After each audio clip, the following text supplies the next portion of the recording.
Hello and welcome to episode 2 of the Immortal Index, where we discuss all things Xianxia and Wuxia world and all things within that whole realm. Of course, I am your host, Stephen Lemieux. You can find me on Twitter at Stephen Lemieux. Also, you can follow the podcast at Immortal Index. Today, we're going to be talking about the top 10 themes of Xianxia, as well as a martial world chapter reading. We're going to be doing the epilogue or the prologue, which is the chapter 0, and we're going to be doing chapter 1. Thanks to your requests and kind of the comments from the first podcast, we're going to play some music behind it. We're going to do some sound effects for some of the things. It's going to be a really fun time.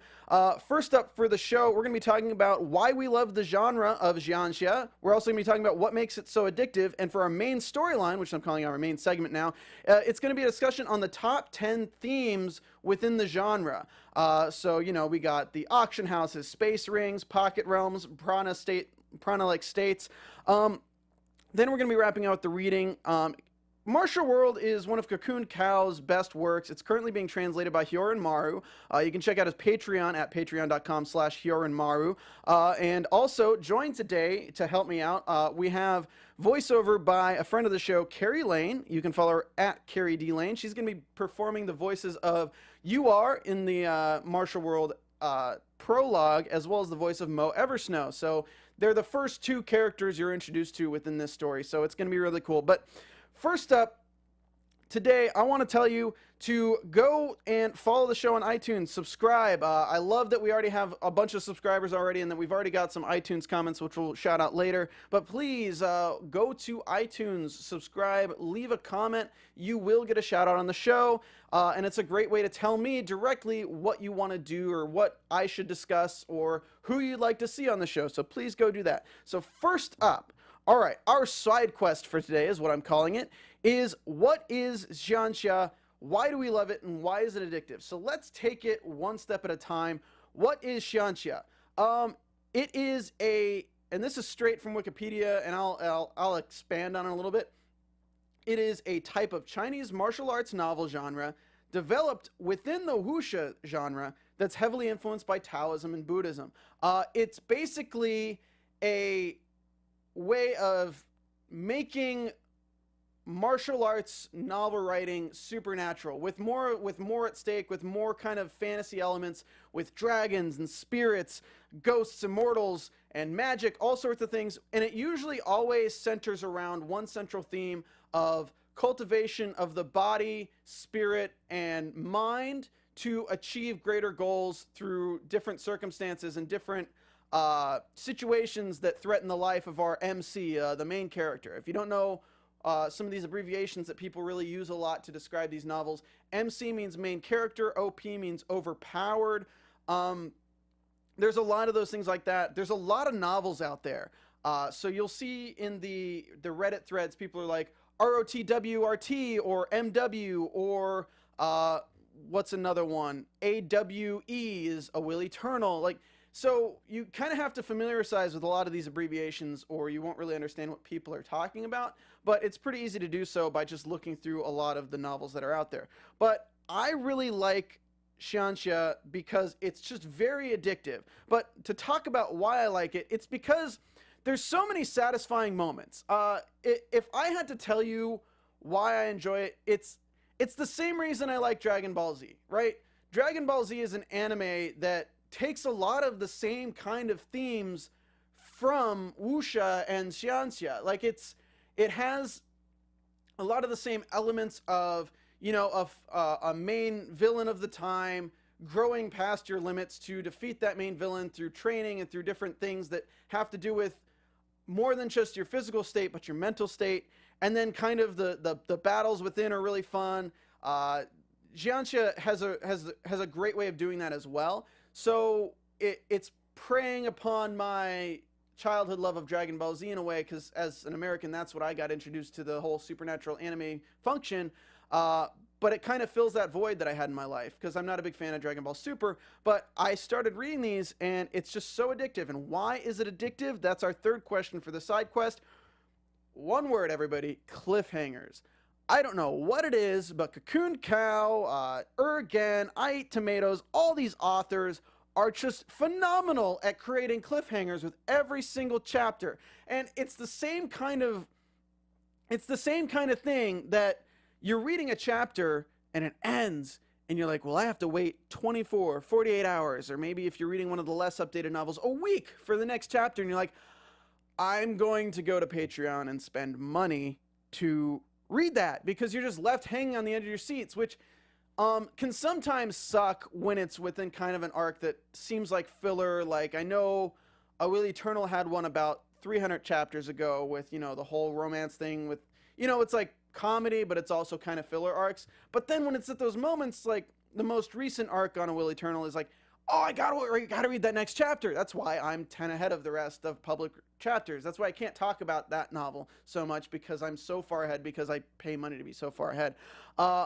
Martial World's another one that I was like, oh man, this is just really intense. I want to read the next 2 chapters and don't have to wait.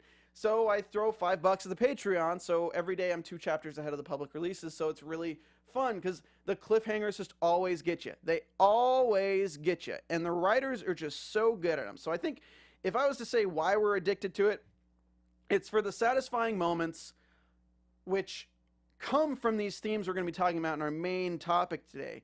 But it's also just the cliffhangers after cliffhanger after cliffhanger that I just, for some reason, I never get tired of. I'll watch it on TV and I'll be so annoyed, but I'll read it in one of these novels and I'll be like, oh man, I can't wait. Which, it just, again, goes back to that centralized thing in my mind of Dragon Ball Z. Next time on Dragon Ball Z! Like, that's the kind of feel you get every time you finish one of these chapters, and it just keeps drawing you back in. So, before we continue, I do want to run through some fan shoutouts before we get to our main topic, and talk about iTunes again. iTunes is the best way to ingest this content. Obviously, if you're watching on video, you see that I'm just kind of sitting here with TVs behind me with our logo and everything, and I am providing this for the YouTube viewership as well. We're going to have some pictures later on, and I'm trying to make it a little bit more visually pleasing for the people who watch on YouTube, but the best way to help the show out and keep it searchable and make sure that other people who are fans of this content are finding it, because I'm the only podcast specifically talking about these novels. I know there's a few others that talk about them, but it's more like hit or miss whether they're actually talking about Xianxia or if they're talking about like martial arts movies or things like that. But I'm specifically talking about Chinese web novels here. So please leave me 5 stars, leave me a comment. You get a shout out on the show, which I'm doing right now because Buy-in SJZ says, finally a podcast about Chinese web novels. Been waiting a long time for a podcast about Wuxia, Xianxia, and Xuanhuan, etc. Look forward to future episodes. Thank you so much. And also I have a review from Zevum 2018. It just says review. It says, thank you for doing this. Please keep it up and do your best. Also, please continue to be a bit cautious around Patreon spoilers. Thank you again and good luck. And yes, there was a little bit of a flub on my part with last week releasing the discussion on the end of Desolate Era. I was of the mind that it was already released. There was some confusion because I was talking to people who were talking about the ending as well. I didn't realize that it wasn't publicly posted yet for 2 days later, and even then it was like on the way back half of the second day when Washing decided to publish the finale because he was waiting on the word from I Eat Tomatoes, which if you haven't seen it, there is a video out there from I Eat Tomatoes thanking all the fans and giving a very heartfelt thank you to everyone who stayed with it. And it's really cool. He mentions how big the audience has gotten for that novel and for Chinese web novels in America in general. So if you haven't seen that, it's on Deathblade's Twitter. It's at DeathbladeISSTH. You can also find it on the Reddit thread, and you can find it not from Ren's Twitter. He hasn't tweeted in 2 years, but there's a few other places. So just search for it. You'll be able to find it. Just honestly, if you YouTube I Eat Tomatoes thank you video, you should be able to find it. But yeah, please help out the show. Go to iTunes, leave a comment on YouTube, and let me know what you want. Let me know what you think. So our main storyline today, we're going to be talking about the most satisfying, the top 10 satisfying themes. Technically, they're cliches if you really want to view them that way, because a lot of these stories use these same themes in them.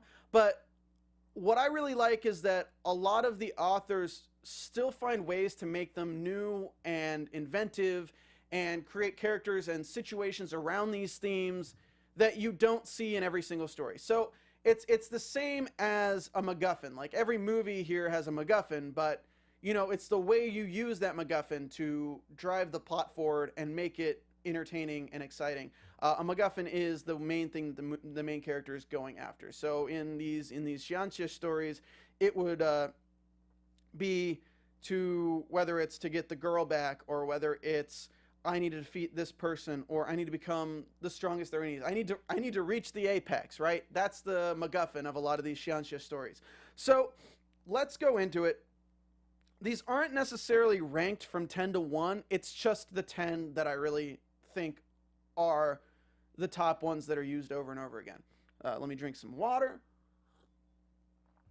All right, so number 10, even though the list doesn't really matter in terms of numbers, auction houses. So I think a lot of you can agree with me that the auction house storylines are some of the most memorable, even though whenever you're like, oh, there's an auction house in the city, you kind of know what's coming, and you're like, oh, another one of these. But every single time I'm like, oh, another one of these, they still manage to make it entertaining and memorable. I know that a lot of the auction house stories and Against the Gods are very, very memorable. Of course, Battle Through the Heavens was the first one I ever read that had a auction house arc. Well, at least that was the first arc that I read with an auction house arc.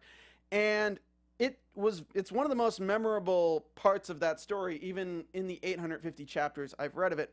So I really like the use of them because there's so much opportunity for, the whole lack of giving face kind of thing, those conversations, and we'll talk about the whole concept of giving face later, but it just opens up the doors to a lot of money spending, a lot of antagonization, a lot of queue up and dialogue that leads to fights later on. So it's just kind of a cool writing utensil that they like to use in these stories. I do think it's funny that they always write it into this whole corner as, oh, nobody wants to bid against that guy because it could be seen as an insult. But, oh, if you don't bid against that guy, then it's seen as an insult. Like it's kind of an oxymoron in some ways and how they write the stories. But I'm still a big fan of it. The next one I have are, let's see, pocket spaces, space rings, bags of holding, basically the inventory item. So these are fun. Every story really uses one. I've actually seen some in Wuxia as well, even though it's less fantasy. This is just an easy way to make it obvious that they can carry around a lot of stuff. You have a lot of these stories where it's like, oh, this guy has a spear, and he has a sword, and he has an axe, and he has a bow, and he has all this. And you just imagine this guy just lugging around this gigantic bag full of all these things. Well, the authors with Xianxia were like, hey, I don't want to have the imagination tainted by this character just being this beast of burden, walking around with everything. Let's invent something that they can put it in.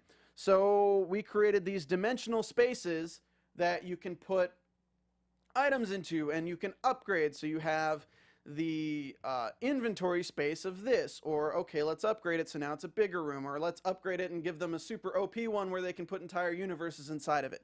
That's kind of what the space rings are. I think everyone's kind of familiar with what those are. I also think it's really cool because they put on different like attributes, like some can hold living things, some can't, some can hold plants without them dying forever, and some can't.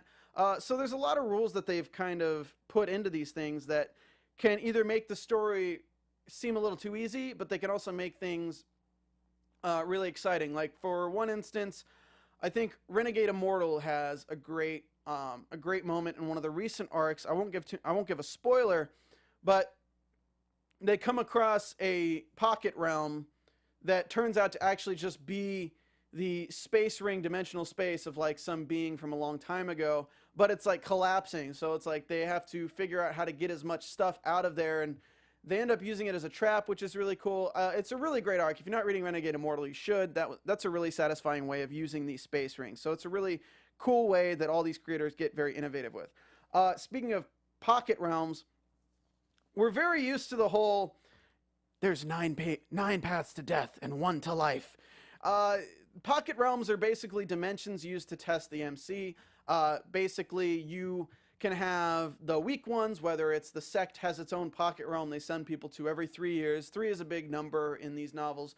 Or every few hundred years, this pocket realm opens and our geniuses from the younger generation get to go in and test themselves against it. That's a very standard theme you'll see in these novels. But what's cool about it is the Pocket Realms allow the author to create a different atmosphere without you being like, oh, well, how did they end up there?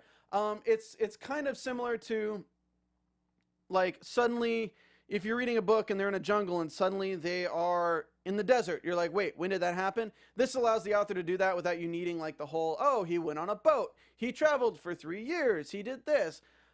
We don't need that. So the Pocket Realms are a really cool literary device to do that. Plus, they always find something that changes their destiny, or they find something that provides them a little bit more power. So it's really cool.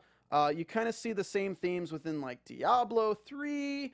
You see the same themes in some of the more modern anime. So it's cool. Now, moving forward, this is number 4, the Prana-like states. It's spelled Prajna. I believe it's pronounced prana. This is the state of an epiphany. These are a literary device that our Xianxia authors like to use to kind of move the thing forward, move the story forward, because sometimes they've written themselves into a corner with the different levels of power in terms of like, oh, you're in the spirit spring stage, now you're in the chi condensation stage, now you're in the spirit severing stage, and they have like the 3 or 4 different levels of that. But sometimes with how one arc is moving and how another arc is moving, the timing doesn't work out for the character to jump into a pocket realm or jump into something else or have a chance encounter that boosts them to the level of power that they would need to encounter the arc that's actually slowly coming towards them. So what they do is they use these prana-like states to push them to that level in a way that makes sense. So it's a literary device to push them quickly through. It also boosts their genius renown of, oh, look, they are such a genius, they can enter these prana-like states to get to the next level. Most recently, we've seen this in Wudong Qiankun with, Wudong Qiankun, that's what it's pronounced. We've seen this when he just got back to the Tao sect and he's relaxing, and then suddenly he just like stops and becomes lifeless. This is a prana-like state. That's not really a spoiler at all. If you're reading, you just know what I'm referencing. Moving on, I really like this one. This is the concept of destiny. A lot of these novels use this in a really cool way. The first one I can bring up that is being translated by Valère at Valère Novels is Sovereign of the Three Realms. The concept of destiny is really cool because they use this thing with the emperor of the current town, because I don't want to give names and all that kind of stuff, but the emperor of the current town has this eye ability that can see destiny around people and see the threads of destiny. It's the same kind of concept of karma, but different. Karma is how the characters interact with the other characters or other people within the novel. We saw Desolate Era using karma a lot in a really cool way. The concept of destiny is more the way that the karma threads or the threads of destiny agglomerate around the main character to propel him forward, so he can see, this character can see the threads of destiny very vaguely around our main character, Jian Chun, about kind of knowing how famous he's going to be or where his journey is going to take him and how large that journey is going to be. So destiny is a big concept in these novels, as well as the concept of stealing destiny. We're going to be talking about that. If you read Martial World, there's a big bottom line of, we need to steal his destiny. Oh, what was this chance encounter he had? He must have an item on him. We need to steal that because that's stealing his destiny, and that's now taken into my destiny. So the people want to kill the MC because they want whatever destiny he is, they want to take that for themselves. So that's another really cool literary device they use. Kidnapped love interest. This is a top theme. This is my least favorite theme. You saw this in Stellar Transformations. It's one of the biggest parts of Stellar Transformations. They use it well. It's still really cliche and really annoying when you have the kidnapped love interest. Desolate Era did it pretty well because they didn't kidnap her. They shattered her soul and killed her. That's not a really big spoiler because you kind of know what's going to happen, and by the time you get to chapter 550 or something when it happens, you'll have forgotten all about me saying it. But kidnapping the love interest gets pretty old. The fact that a lot of the stories nowadays reference people going to kidnap the love interest, and then they kind of make nods to the fact that it's not something they want to do with the story, kind of just only shadows the fact that I think the authors are kind of sick of the whole cliche of it. So that's all I'm going to say about that. Revenge is a fun one. Against the Gods has one of the best revenge storylines I've seen. It's really great. They pertain it to a character within the revenge.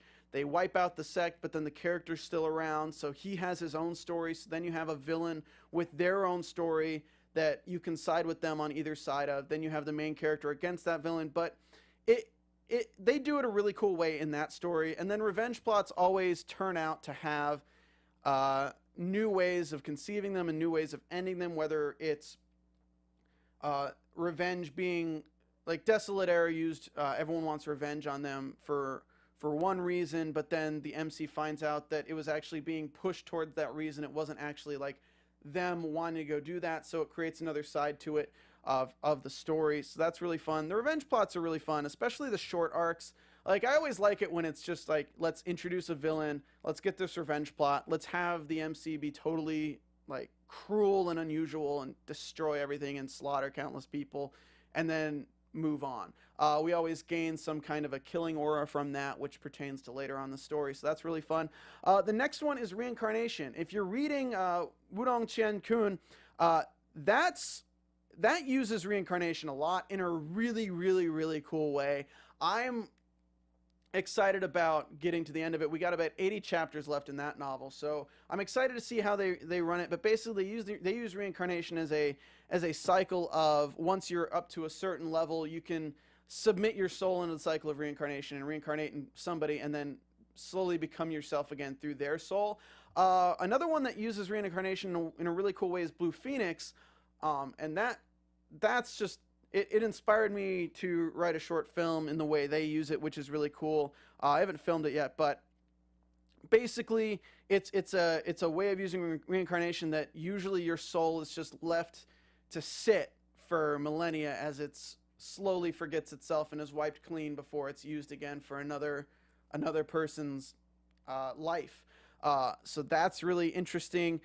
We always, the cycle of reincarnation usually goes hand in hand with the Underworld River. So anytime you deal with I Shall Seal the Heavens, they have the Underworld River, they have like the Bridge of Souls and that kind of thing, with whether you can take somebody out of reincarnation, or if you kill them a certain way, it takes them out of reincarnation, which is one of the most terrifying ways to die, as it prevents you from being able to reincarnate. Your soul is basically gone forever. So you could be on your 50th or 100th reincarnation of your soul, but then as you're a bad guy in this life, you get killed and your soul is shattered forever, unable to enter the cycle of reincarnation, or the cycle of samsara.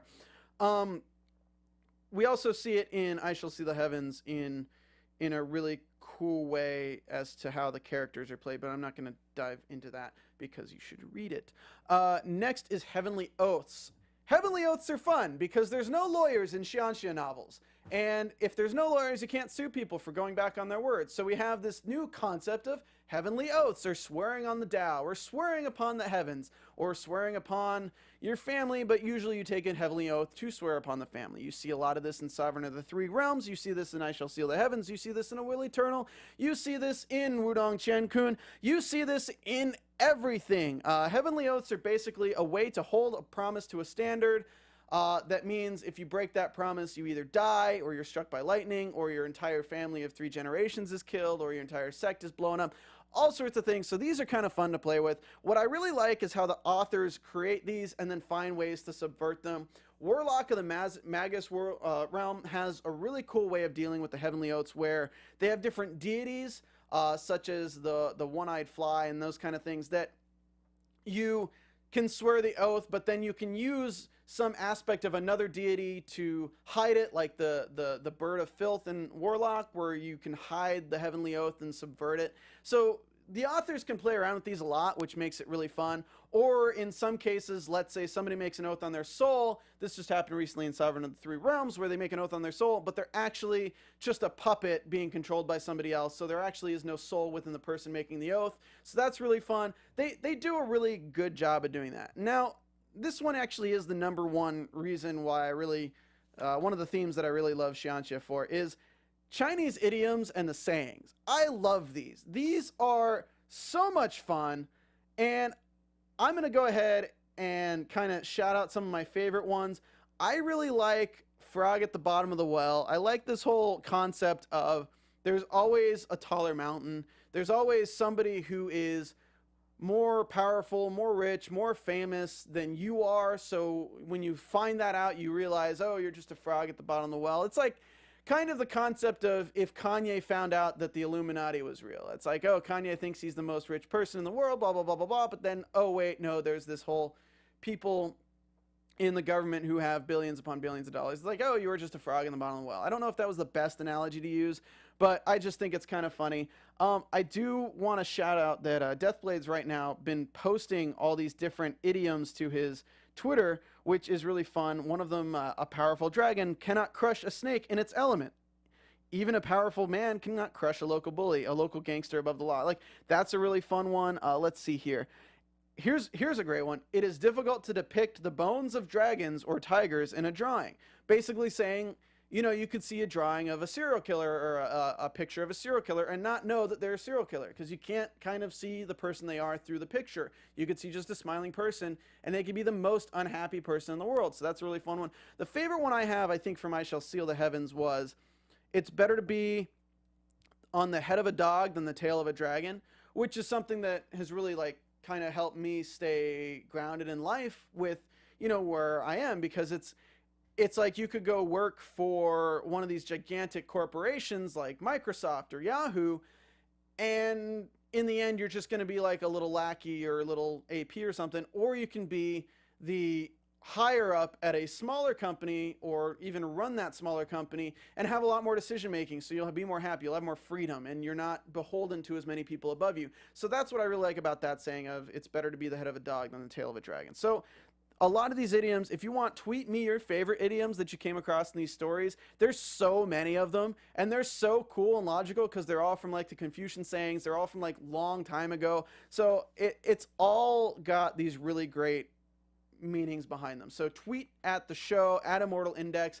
Maybe I'll create another one of those images where I had the where are you from or what is your cultivator name. Maybe I'll create one that has like sayings and we can create sayings with your name or something. That would be a fun one to do.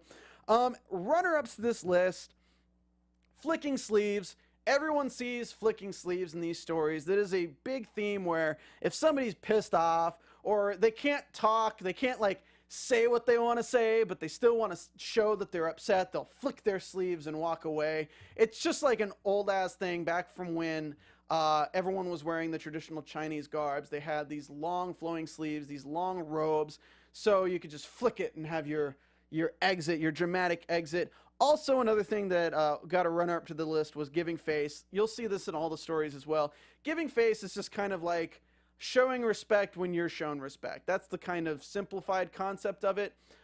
So if somebody's your boss, you'd have to give them face to show up to something they invited you to. But if somebody's like running your enemy's company or something and they invite you, you don't show up because you're not going to give them face or something like that. A lot of fights are caused in these stories on the concept of giving or not giving face. So that's a little bit of a breakdown of that, but those got the runner-ups. I'm sure there's more runner-ups.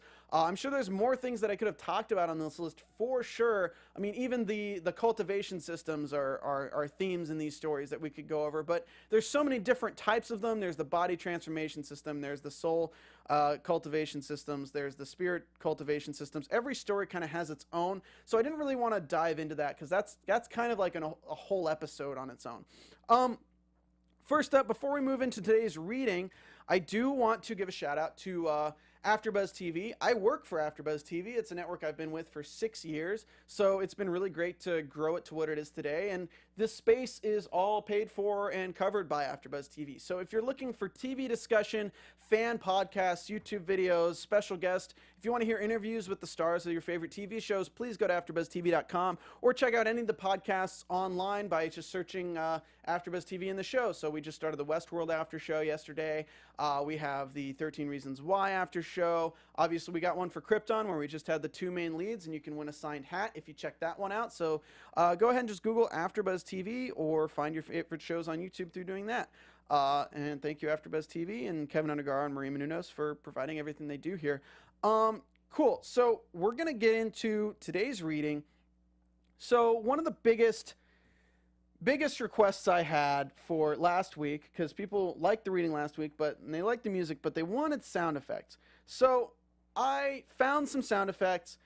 I'm going to do it a little slower this time because it's hard, because I literally have my laptop in front of me with a soundboard and all these different music cues and song cues and stuff. So song cue, that makes me think of Will Eternal. But anyway, so just bear with me. I'm going to try to do it the best I can. None of this is edited, so have fun with me. This is all live to tape. We're going to be streaming this soon. So yeah, so to kind of cue it up, today's reading, we're going to be reading the epilogue and epilogues before, right? Prologue. We're going to be reading the prologue and the first chapter of Martial World. As I said before, it was written by Cocoon Cow, whose other works are True Martial World, which is an in-world sequel to Martial World, and Godly Thief Incarnation. Martial World is being translated by Hyorin Maru. He doesn't have a social media, but please support his Patreon page at patreon.com/HyorinMaru.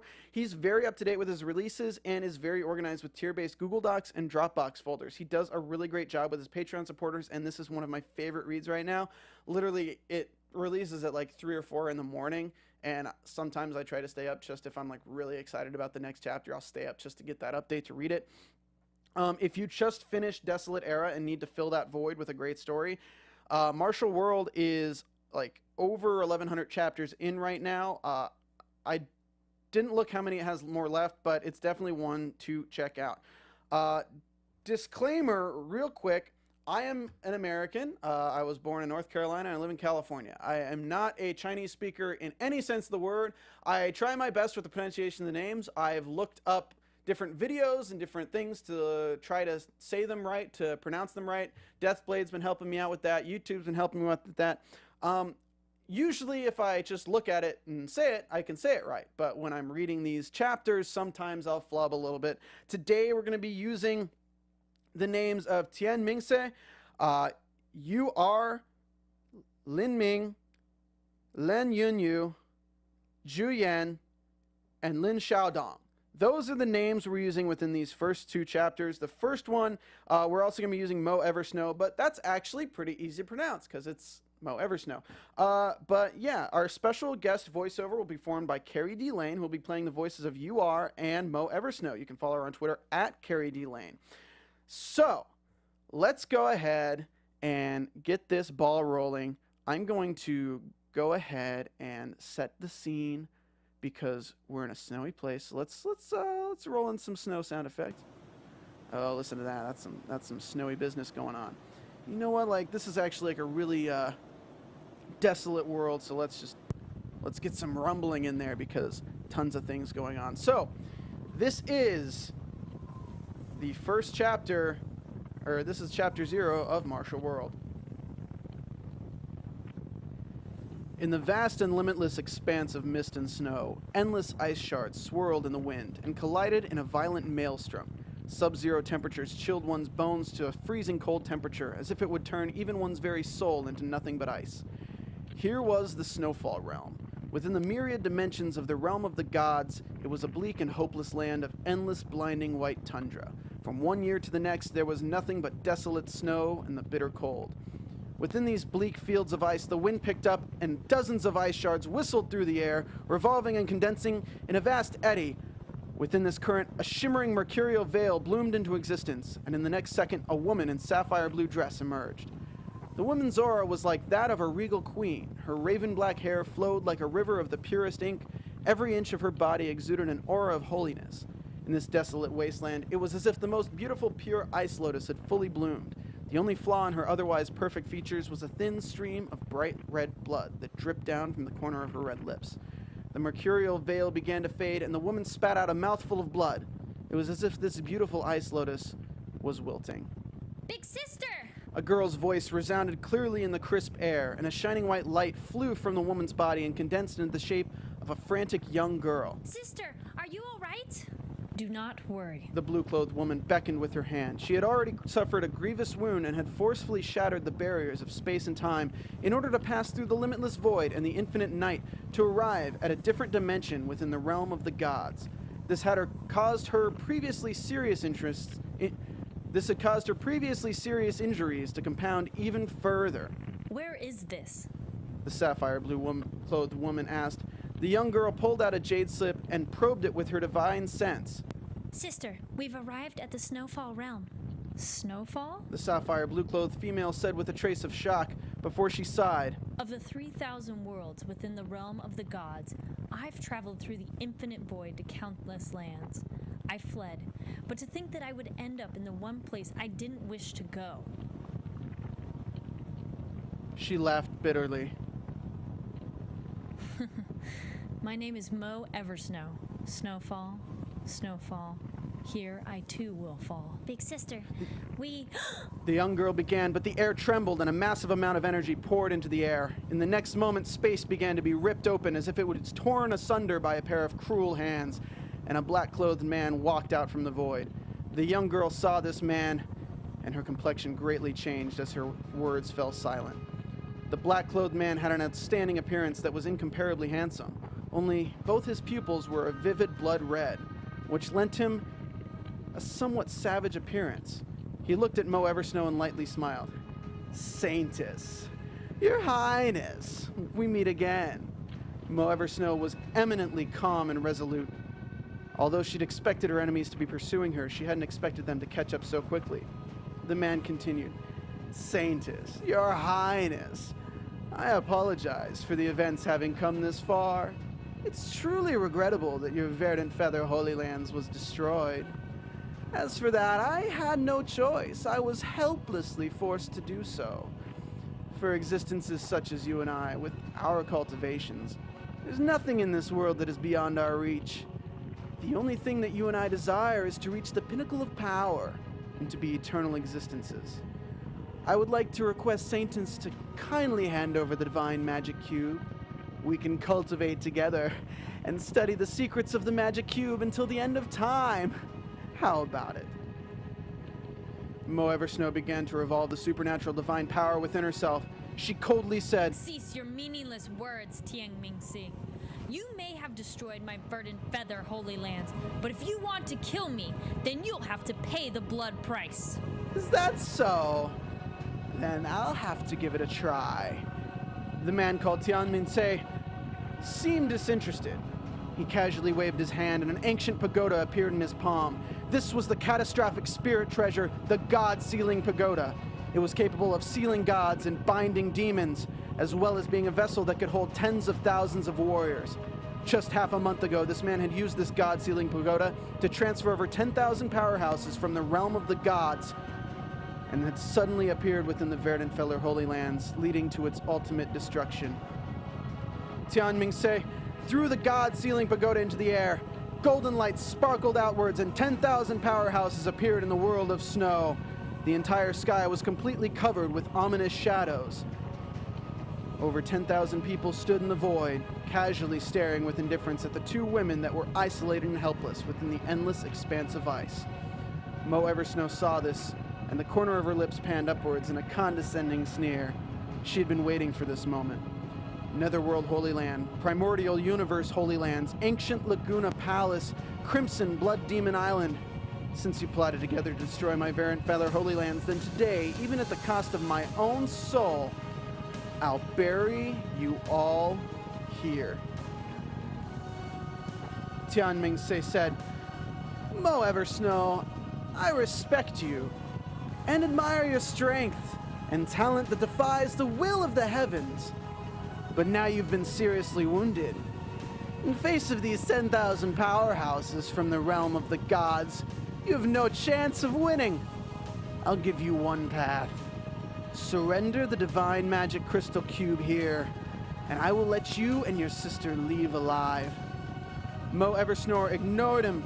Her mind stirred and a 1-inch gray cube slowly appeared in her hand. The gray cube was entirely covered with black inscriptions. This was the object that had caused such turmoil throughout the entire realm of the gods. The divine crystal magic cube, Mo Eversnow poured all of her supernatural divine power into the divine crystal magic cube. Although she had been in possession of the divine crystal magic cube for less than a year, she'd still been able to perceive some of the esoteric secrets contained within. Perhaps the legends were true, and this was a crystallized soul left behind by a fabled true god that had fallen from the heavens. It had the terrifying power to crush the soul of any existence. However, with Mo Eversnow's strength, she was still unable to control the power.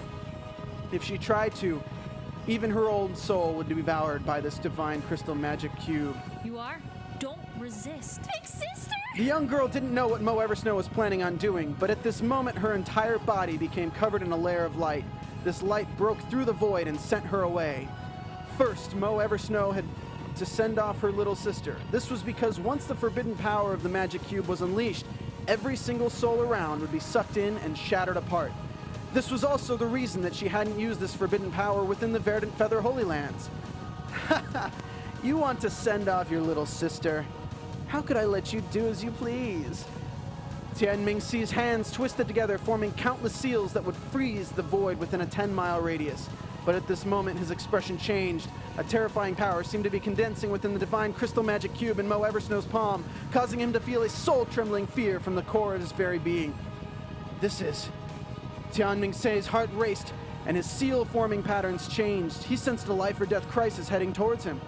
Heaven and Earth Yuan Qi went wild in that instant. A massive vortex of energy appeared above the divine crystal magic cube. With my soul as a guide, let me borrow the power of a true divinity! Soul extinction!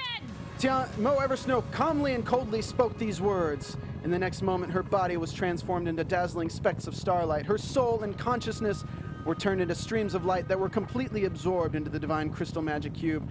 Seeing this, Tian Mingxi's expression changed. Without any hesitation, he hastily ripped open the space around himself, attempting to escape. But at this moment, the terrifying energies within the divine crystal magic cube erupted outwards.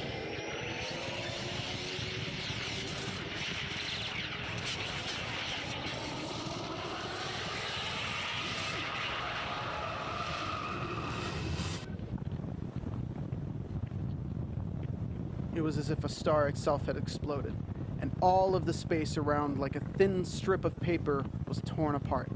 The 10,000 powerhouses of the realm of the gods had just arrived in the snowy world, only to come face to face with a life-or-death crisis. Those that had the ability to pass through the worlds tried to escape through the endless void, but it was too late. All of the surrounding space was instantly dismantled, and the surrounding massive storm sucked them all in like scraps of paper. Their bodies were turned into dust that vanished, and their souls were shattered into fragments within that storm before being absorbed into the magic cube. An enormous swath of space of the Snowfall realm had been twisted into an utter dead zone. This zone was flooded with space storms that were capable of destroying anything and everything. As for the divine magic crystal cube, it swallowed all of the soul fragments before it was sucked into these space storms and into the endless void.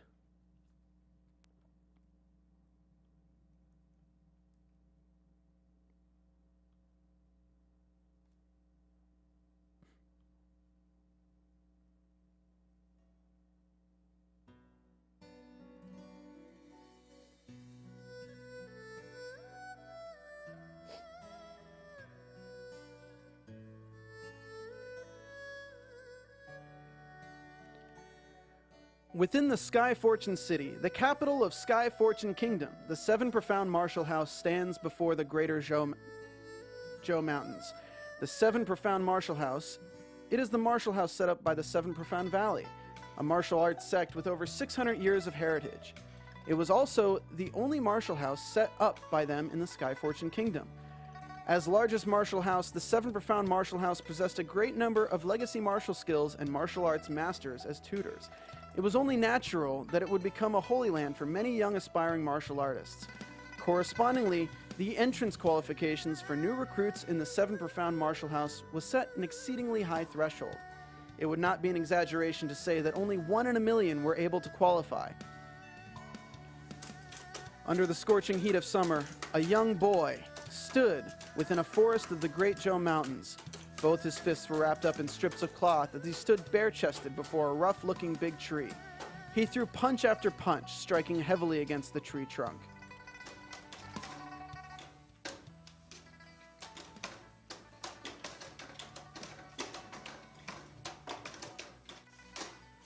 Heavy sounds echoed throughout the forest.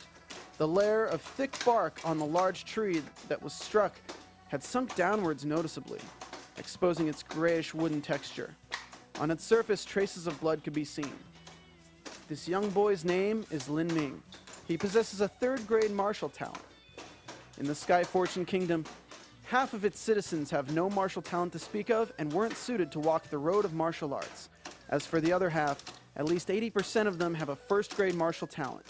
Even if these people were to practice martial arts, they would not be able to reach anywhere.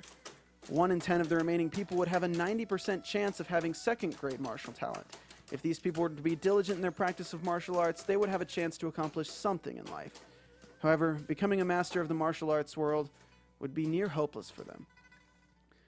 Lin Ming's third-grade martial talent could be considered as a high-class existence. If one were to be boastful, one could claim that he is the cream of the crop. However, even with his martial talent, it would still be difficult for him to enter the 7 profound martial house. Lin Ming was well aware of this. Together with his childhood friend, the beautiful Lan Yunyu, who also has a third-grade martial talent, they had agreed to take the entrance examination for the Sky Fortune Martial House, even though it was nowhere near as good as the 7 Profound Martial House. The Sky Fortune Martial House was one of the Sky Fortune Kingdom. Since the day of its inception, it was only 80 years worth of martial skills, legacy, and foundation. A limited number indeed. Legacy martial skills were something of great importance to martial artists. Without a good set of martial skills, the goal of completing the final body training realm, the pulse condensation realm, or higher, would be near impossible. The pulse condensation realm was a realm that most martial artists vied for and dreamed of. It was only the first turning point for cultivators of the martial path. Once the pulse condensation realm was successfully attained, a martial artist's lifespan would be greatly increased. Additionally, they would also be granted the title of nobility, allowing them to live a life of prosperity, bringing a blessing to their descendants. It was in this pulse condensation realm training that the Sky Fortune Martial House fell precipitously behind the 7 Profound Martial House. Lin Ming's heart pulsed for the sake of the road of martial arts. It was only natural that he too desired to enter the 7 Profound Martial House. If his talent was insufficient, then he could only rely on his own diligence and perseverance to impress the examiners. However, the prospect of him entering was very low. Moreover, once he failed, he would have to waste half a year's time to wait for another opportunity. For martial artists, this amount of time is highly precious. Placing all this into consideration, in addition to the fact that he had promised Lan Yunyu, Lin Ming decided instead to enter the Sky Fortune Martial House. Lin Ming and Lan Yunyu had trained and played together for many years. Even though the both of them were still young and the topic of marriage never came up, those emotions have already begun budding. Lin Ming's parents, on the other hand, had shown their approval and love towards Lan Yunyu, and they would always invite Lan Yunyu to their house for dinner. A mutual feeling of goodwill existed between Lin Ming and Lan Yunyu, leaving only a thin piece of paper between the two. Once they grow older, just a bit older, this piece of paper would certainly be torn apart. Lin Ming viewed the agreement between them both seriously. He had determined to charge towards the pulse condensation realm, even if he could only train within the Sky Fortune Martial House. However, on the day that the Sky Fortune Martial House held its entrance assessment, Lan Yunyu failed to show up. At first, Lin Ming had assumed that she was unable to arrive due to some matters. It was only later that he learnt of her entering the 7 Profound Martial House. Additionally, the one who had ensured her success in becoming a disciple of the 7 Profound Martial House was Zhu Yan, the genius young master of Green Mulberry City's #1 family. Although Lin Ming was only 15 years old, he had accompanied his parents outside the city before. Thus, he has a greater level of maturity compared to others. He understood the meaning behind Zhu Yan's act of ensuring that the 7 Profound Martial House accepted Lan Yunyu. For a great family such as the Zhu family, their prerequisite in selecting future wives lied not in terms of appearances, but rather their martial talent. A highly talented wife would have a higher chance of giving birth to a martial genius. Although Lan Yunyu's family was only average, her third-grade martial talent was very good. Considering her gender, in addition, Lan Yunyu herself was a beauty with an outstanding temperament. It was only natural that Zhu Yan would fall for her. For Lan Yunyu, the difference between Sky Fortune Martial House and 7 Profound Martial House was simply too great. The opportunities, honor, glory, and potential accomplishments that both could be able to provide for were simply incomparable. This was especially true regarding the extension of life that could be gained after one successfully reached the pulse condensation realm. Such a temptation was simply irresistible for girls. Faced with such appealing prospects, most females would have chosen to go with Zhu Yan as well. After all, Zhu Yan himself possessed handsome features and his family background and future were both far better compared to Lin Ming's. Although he was able to understand this, to say that this matter did not greatly affect Lin Ming would be a lie. He shut himself within his room for 3 days. After that, he walked out and proceeded to eat, sleep, and train. Moreover, this intensity of his training had become much higher than before. Before Lin Yunyu had left him, Lin Ming had already made the decision to break through into the pulse condensation realm and pursue an even higher realm of martial cultivation. The current Lin Ming was no different. If he still had any doubts before, then Lin Yanyu's act of leaving him had hardened his resolve towards the road of martial arts. He made the decision to enter the entrance assessment for the 7 Profound Martial House, no matter how difficult the process would be. The heavy sounds of fists striking against the tree trunk echoed continuously throughout the forest. The name of this tree was an ironwood tree. Not only does it possess an extremely tough layer of bark, it also had strong regenerative properties. Many beginners of the martial path would choose this ironbark tree to train themselves. After throwing out who knows how innumerable punches, Lin Ming finally exhausted himself. Leaning upon the tree trunk, he sat down on a piece of rock and removed some herbs from a backpack placed on the ground. He smeared them onto the surface of his fists and kneaded. For those who practice martial arts, frequent uses of body treatment herbs were necessary. Not doing so would cause internal injuries to build up. Once these internal injuries accumulated, there was a possibility of becoming a cripple or even death. This herb was called iron thread grass. It was given this name because the green juice produced as squeezing iron threads grass could help healing wounds, but could cause a terribly painful sensation akin to having iron threads brushing upon the wounds.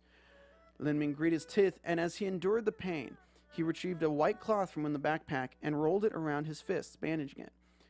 Truth be told, there were many other herbs that were more effective compared to the iron thread grass. These herbs also had milder side effects, but came at a much higher price. His circumstances made it impossible for him to afford such herbs. Lin Ming's parents ran a restaurant within Green Mulberry City. However, this restaurant did not belong to them. It actually belonged to the Lin family of Green Mulberry City. Although Lin Ming's surname was also Lin, his family line had been separated from the Lin family by several generations. The Lin family placed some of their less important assets into the hands of their distant relatives for management. Lin Ming's parents' livelihood were dependent on their management of this restaurant. Every year they would be given a fixed amount of income and some sort of commission. This money was naturally enough for them to subsist on. However, it would be a stretch to use it to fund Lin Ming's pursuit of martial arts. His parents had originally wanted Lin Ming to continue the family business and become a manager for their restaurant.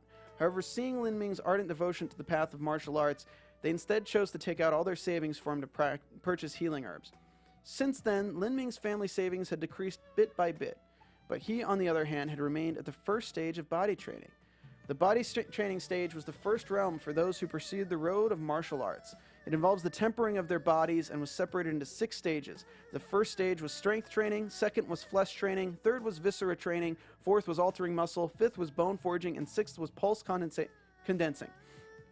After that, one would be able to step into the Hoshin realm.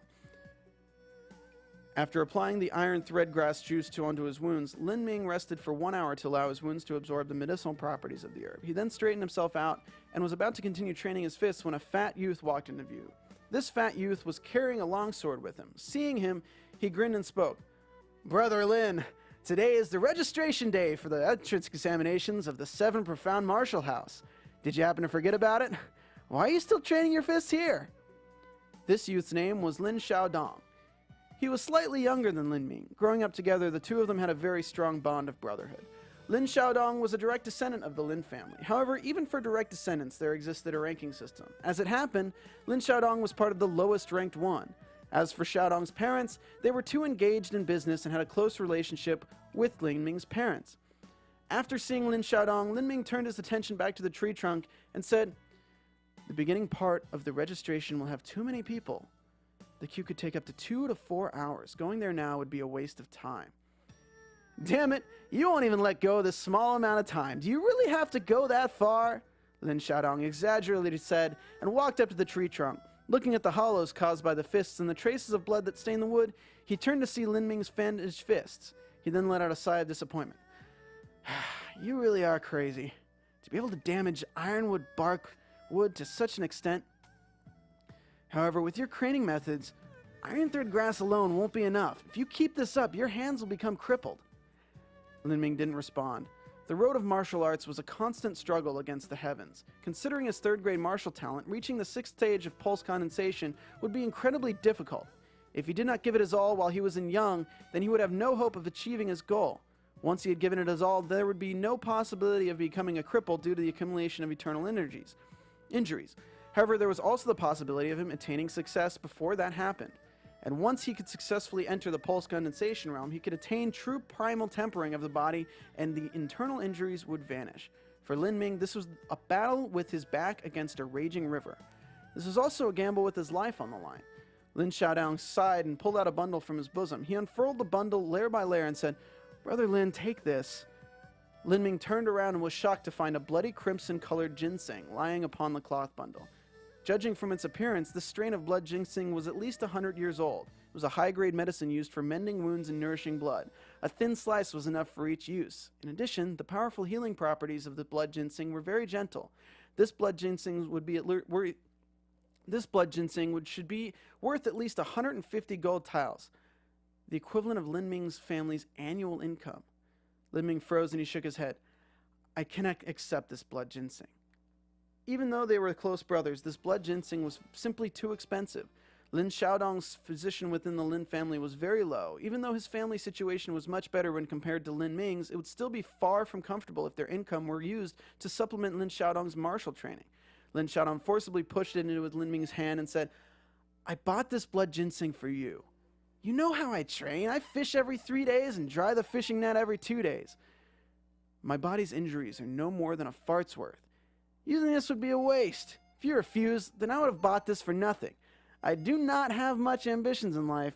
I just want to continue holding on to my position as direct descendant of the Lin family. As long as I don't end up losing this position, my next generation could also successfully maintain their place in the Lin family. That's enough for me." Lin Ming remained silent for a moment before receiving the blood ginseng. He then said, "Very well. I will accept this blood ginseng. For the sake of this ginseng, I will break through to the pulse condensation realm." Now that's more like it. Not only should you break through to the pulse condensation realm, you must also turn that son of a bitch Juyen upside down. That bastard's been an eyesore for a long time. Juyen, huh? Lin Ming sighed lightly. Juyen had already been admitted into the 7 Profound Martial House. In addition, Juyen was currently one of the high-ranked disciples within the inner heavenly abode, his strength having reached the pinnacle of the 3rd stage of body training.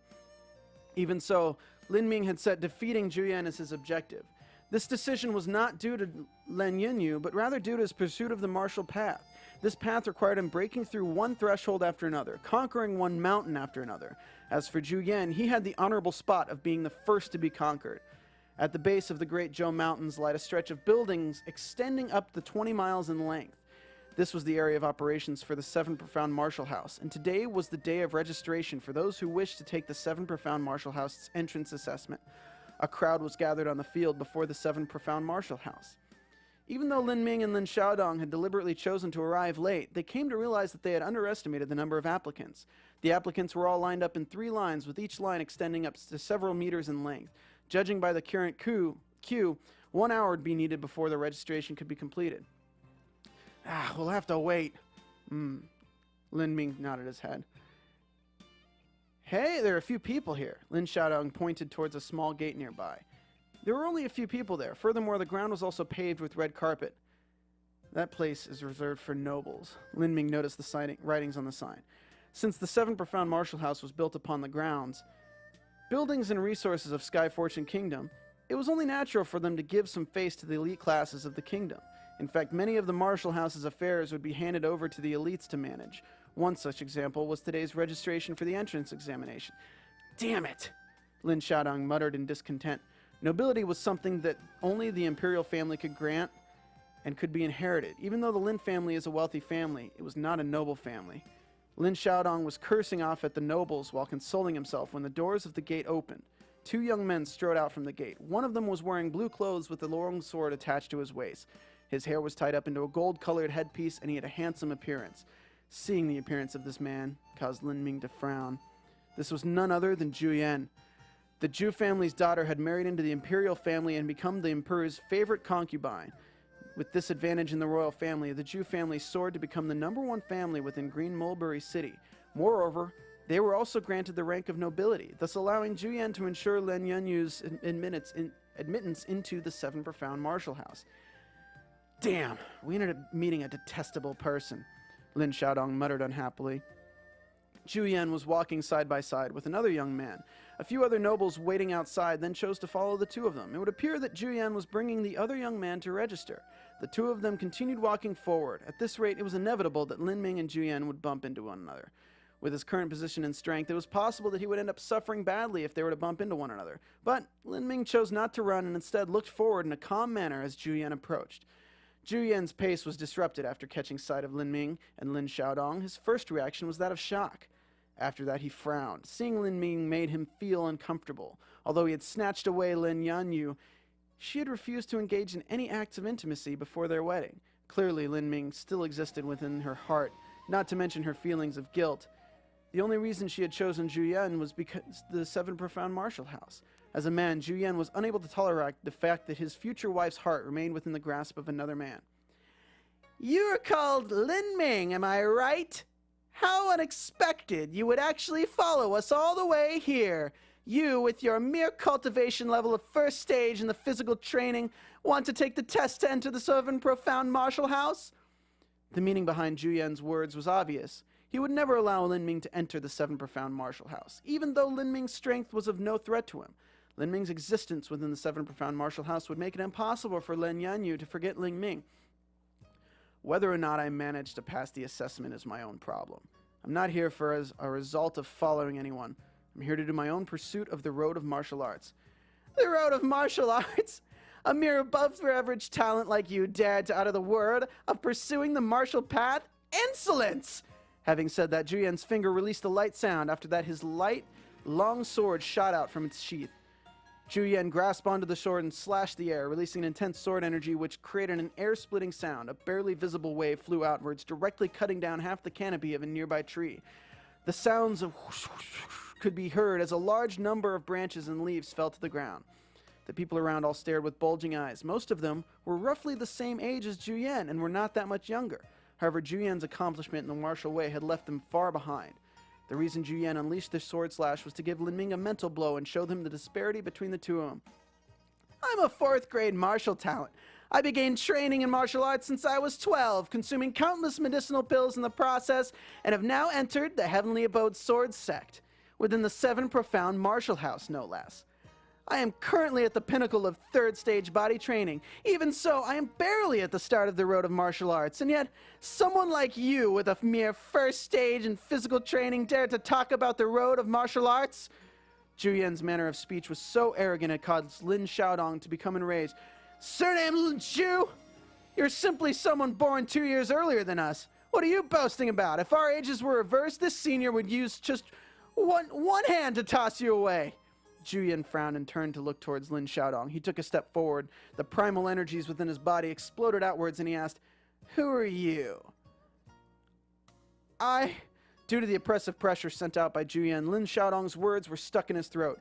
He took a step backwards, swallowed his own saliva, and patted his chest before speaking. "This young master is called Lin Xiaodong. You better remember it." "Lin Xiaodong? Those from the Lin family that has the qualifications to talk with me can be counted on one hand.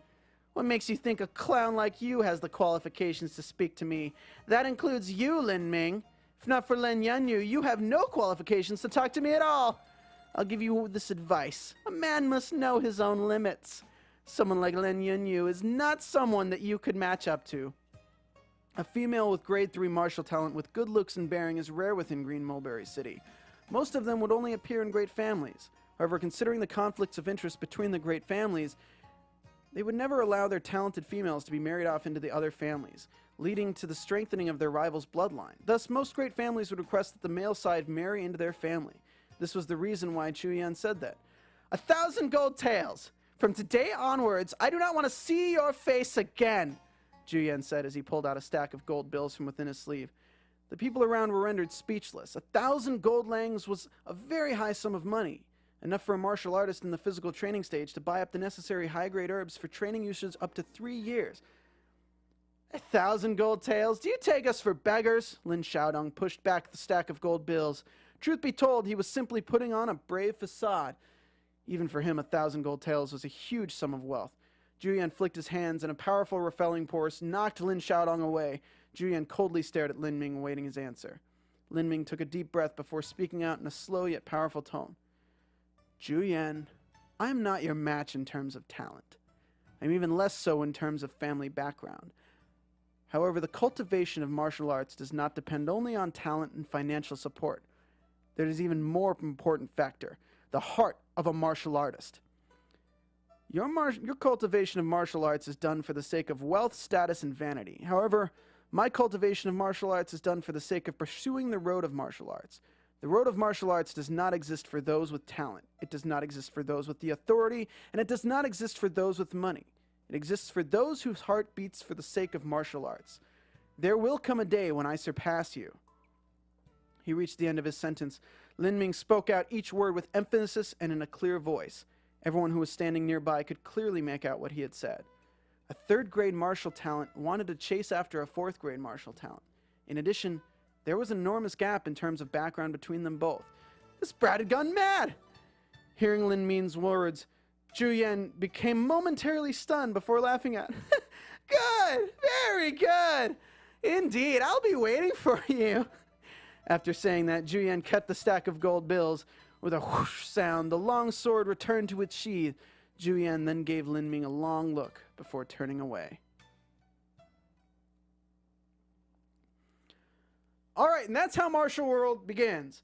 That is a long chapter, everybody. I gotta say, the first chapter of this story is very, very, very, very long. I didn't anticipate how long that actually was. I would say that that was 23 minutes long. Holy mother of moly. I'll try to make sure that we can do them a little quicker next time. That's something, maybe I should have just stuck with the prologue, but I thought the prologue was a little too short to just give you that. Anyway, hope you enjoyed the reading. Again, thank you to Carrie D. Lane for providing the voices of Mo Eversnow and You Are. Also, we're going to move on to our fan interaction segment now. Again, before we do, I got to say, Martial World, I know that is like a really, really, really exposition-heavy intro. The chapters are a little bit long and lengthy and wordy at the beginning. It is such a good story, though, guys. If you have room in your reading schedule to check it out, please start it. It's really great. And again, hit up Hyorinmaru at patreon.com/Hyorinmaru. All right, so for fan interaction, I posted a picture, and Anthony, who's my engineer for this, is going to bring it up really quick for the best sect names where you're from. I posted it on Reddit, I posted it on the show's Twitter, and I'm going to show it to you full screen right now so you can kind of check it out. But I'm going to give a shout out to some of the funniest ones, some of my favorite ones, and some of the best ones that came out of it. Basically, it's a list that says your first name, middle name, and last name with different adjectives and words to describe where you came from. So the question is, where are you from? Well, first up, we got wood-defining catacombs. Next up, far-reaching depression catacombs, sword-destroying cave, wood universe slave cave, spirit alcohol temple, spirit dual cultivation treasure pavilion, Dao flaying peak, savage alcohol prison, savage ginseng peak. Here we have undying sitting treasure pavilion from Thomas Edwards on Twitter. Number 11, Death Association from Kane Usanagi. 12, we got All Heaven Destroying Core. That's Red Mirage _PTM on Twitter. Deathblade is Starry Mountain because he doesn't have a middle name. And then we have Warring Alcohol Prison, which just sounds like an accident waiting to happen, from Mud Raff Kells on Twitter. And then we have Sword Defining Universe from C.E. Dorset, Charlie Dorset on Twitter. All these are really fun. We have another one that I put up this week that you guys can check out. Anthony, if you want to put up the blue one, this is, what is your Taoist name? What's your cultivator name? What's your famous cultivator name? There's a lot of fun ones. We'll talk about some of my favorites next week on the show, but yeah, feel free to check that out. Let me know what yours are. Leave them in the iTunes review if you want. Let me know your sect name. Let me know your cultivator name, and leave that review. Also, feel free to tweet at the show again at Immortal Index. Let's go ahead and discuss the Twitter results for the poll of last week. So last week, I asked you guys on Twitter, how do you prefer to consume web novel translations? 45% of you said as they release online, 4% of you said early Patreon chapters, 44% of you said save up and binge, and 7% of you said wait till the novel ends. I thought that was really interesting. Of course, as they release on line 1 by 1%, even though I'm looking at it with 20 hours left, so there's still time to get your vote in there, guys. But I was very surprised with how close this was. It looks like not as many of you guys are going to the website. It seems kind of like 50-50. You're going to the website every day and reading the chapters as they come. And then the other half of you are like, okay, I'll read this book for like 100 chapters, and then I'll just wait for the other one to build up. And then several weeks later, you'll catch in with that when you have like 30 or 40 chapters to read, and read that. I was surprised at the number of early Patreon chapters. I thought there would be a lot more, but it seems like there's not, which is kind of interesting. And then waiting till the novel ends, I'm glad that there are some people, because it's really fun to just read it from front to back, in the case that you can do with Desolate Era now, and then Stellar Transformations, I Shall See the Heavens. Like, so you guys, whoever, that 7%'s in for a treat, because they can just read them front to back. That's really awesome. So please keep voting in the polls. Our next poll that I'm going to be putting up tomorrow is, what is your favorite Xianxia cliche or theme? The four of them that I chose for the poll are going to be 1, space rings, 2, reincarnation, 3, heavenly oaths, or 4, auction houses. I want to know what you guys think. And if you think there's one that's not included that should be included, hit me up. Let me know. I want to hear about it. But yeah, that's our show. This has been episode 2, a little bit longer episode than I intended. I hope you enjoyed the sound effects. Let me know if you have suggestions on how to make the show better, topics you want to talk about, different things I can do for the readings to make them better. I'd like to edit them more, but unfortunately it's just kind of hard to find the time. Maybe if I start generating some Patreon stuff, I can do that on the side. I do have a Patreon for the podcast. It's patreon.com/Immortal Index, but I'm not really pushing it right now too much. There's just one tier. If you want to give me $5 a month, I'm going to like start trying to do 2 of these a week if I get up to a certain cap. But it's really just to help support me doing this, but I'm not really asking for it. You don't have to if you don't want to. I'll start offering some incentives once I really want to push that. But for now, just enjoy the show. Please, please, please leave me a comment on iTunes. Leave us 5 stars. Comment in the YouTube. I respond to every comment in the YouTube, so please check that out. Hit that thumbs up, subscribe, share with your friends. There's not enough content out there for Xianxia, so please share it with your friends. Any of your friends that you read this stuff that you think they'd enjoy the show, please help me out and do that. And guys, that's pretty much the show. Follow us on Twitter at Immortal Index. Follow me on Twitter at Stephen Lemieux, STPHNLEMIEUX. And stay tuned for next week's episode. We will see you then.